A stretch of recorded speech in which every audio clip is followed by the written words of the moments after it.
Les actualités nationales maintenant, c'est avec Colline Chauffard. Bonsoir Colline.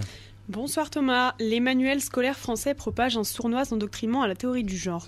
Ce sont les mots que le pape François a utilisés mardi dernier pour évoquer le chapitre « Devenir homme, devenir femme » des manuels scolaires français.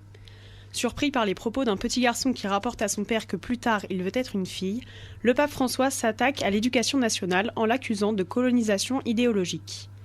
La ministre de l'Éducation nationale Najat Vallaud-Belkacem a rapidement regretté cette parole, qu'elle qualifie de légère et infondée.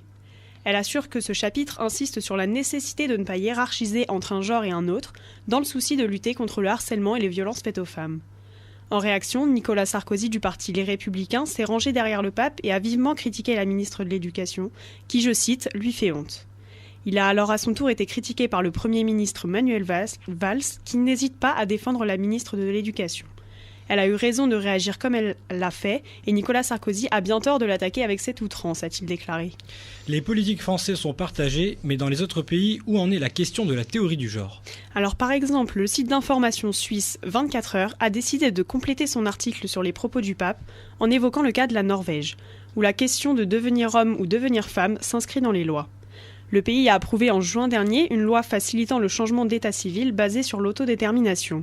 Amnesty International parle d'une avancée historique pour les personnes transgenres. Avec cette loi, plus besoin d'examens psychiatriques souvent vécus comme des humiliations, plus besoin de longs traitements hormonaux ni d'intervention chirurgicale.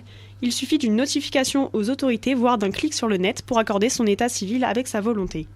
Autre changement, les mineurs de 6 à 16 ans sont autorisés à changer d'état civil avec l'accord bien sûr de leurs parents. La Norvège devient ainsi, après le Danemark, Malte et l'Irlande, le 4e pays d'Europe à adopter une loi favorisant le changement d'état civil. Et c'est déjà 9 mineurs norvégiens qui ont profité de cette nouvelle législation.